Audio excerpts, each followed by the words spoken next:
All right, let's dive right into this. It's a really powerful story about how two young kids, just children, ended up changing the very meaning of freedom here in America. And it all starts with this fundamental question, one that seems simple but is actually incredibly complex. Can the government really force you to say something you don't believe? This question would end up tearing communities apart and, ultimately, redefining a core American liberty. So, to understand what happened, we've got to go back in time. Our story really kicks off in the late 1930s. The world was teetering on the brink of war, and there was this rising tide of patriotic fervor everywhere. As war was breaking out in Europe, a lot of states here in the U.S. decided to require all public school students to salute the American flag and say the Pledge of Allegiance every single day. The idea, right, was to build this unified patriotic front against any threats from overseas. But here's the thing. For one particular group, the Jehovah's Witnesses, this patriotic duty created a huge religious problem. You see, they believe that saluting a flag is the same as worshiping a graven image, and that's something that's strictly forbidden by their reading of the Bible. And this whole conflict became deeply, deeply personal for two siblings, Lillian and Billy Gobetis, who lived in Minersville, Pennsylvania. For just following their faith and refusing to salute the flag, their lives turned into a total nightmare. Their classmates would attack them. Billy's teacher literally tried to grab his arm and force it into a salute.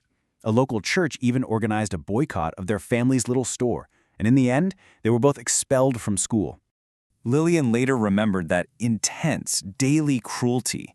Just imagine being a kid and facing that kind of hatred every single day just for holding on to the beliefs your parents taught you. It's just awful.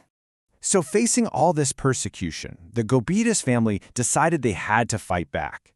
They took their case for their children's freedom of belief, and they took it all the way to the nation's highest court. But in June of 1940, the Supreme Court delivered what can only be described as a stunning blow. In a landslide 8-1 decision, the court ruled against the family. They said yes, schools can absolutely force students to salute the flag. And this right here, this gets to the very heart of the whole debate. On one side, you had the court's majority, led by Justice Frankfurter. They argued that national unity is the foundation of security, and that goal was more important than any one person's religious beliefs. But on the other side, you had the lone voice of dissent, Justice Stone, who argued that the very soul of liberty is freedom from being forced by the government to say or think anything. Now, this court decision wasn't just some abstract legal argument, right? It had immediate, it had devastating, and violent consequences in the real world. All across the country, that 8-1 decision got twisted. People saw it as a green light for persecution. They wrongly came to believe that the highest court in the land had basically declared Jehovah's Witnesses to be un-American traitors. And the violence was swift and it was brutal. In one of the most shocking incidents, a massive mob, 2,500 people, attacked and burned a Jehovah's Witness Kingdom Hall straight to the ground in Maine. And this wasn't some isolated event, not even close. The American Civil Liberties Union documented this terrifying nationwide wave of religious persecution. Almost 1,500 witnesses were physically attacked in hundreds of different communities. And this quote from a sheriff, it just says it all, doesn't it? It shows exactly how that court ruling was weaponized. You can hear how the legal decision was twisted into a justification for mob justice, giving this official-sounding excuse for pure hatred and violence. But all of this shocking violence, it started to cause a real crisis of conscience for some people. And remarkably, that included people on the Supreme Court itself. So what happened next is something you almost never see in the history of the Supreme Court. 3 of the justices who had voted in that 8-1 majority, they publicly came out and confessed that they had made a mistake. They saw the horrible wave of persecution their ruling had unleashed, and they realized they had gotten it wrong. So, with the tide clearly turning, the whole issue came back to the court through a brand new case. This time, it involved 2 young sisters from West Virginia, Marie and Gaithy Barnett, who were expelled for the exact same reason.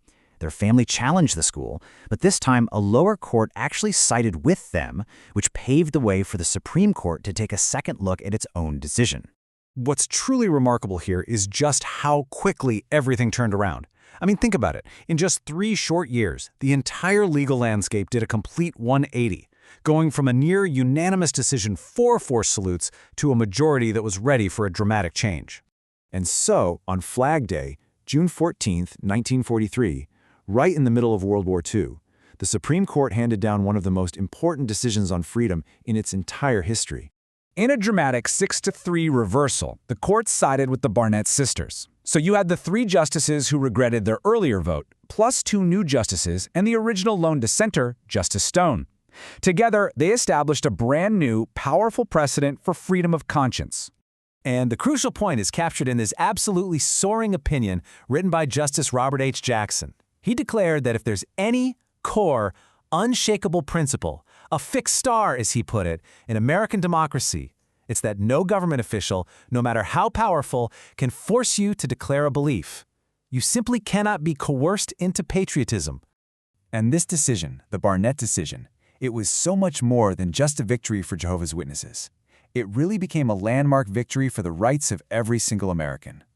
Its legacy is just profound. It established that freedom of speech also includes the freedom to stay silent. It affirmed that real patriotism has to be voluntary, not some compulsory routine. And it made it clear that the government cannot invade what Justice Jackson called the sphere of intellect and spirit. The story of these brave kids from 80 years ago, well, it leaves us with this question, a question that remains absolutely vital for every single generation to answer for itself. What does freedom of conscience really mean to you?